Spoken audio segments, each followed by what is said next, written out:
Timely shipment কি? নির্ধারিত সময়ে শিপমেন্ট দেওয়াকে টাইমলি শিপমেন্ট বলে। মার্চেন্ডাইজিং কাকে বলে? আয়ের উদ্দেশ্যে পণ্য কিনে আবার তা বিক্রি করাকে মার্চেন্ডাইজিং বলে।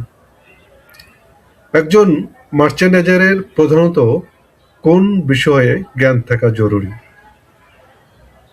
একজন মার্চেন্ডাইজারের প্রধানত fibre, yarn, fabric, accessories, dyeing, printing, finishing, garments production, এছাড়া কম্পিউটার ও ইংরেজিতে বিশেষ জ্ঞান থাকতে হবে।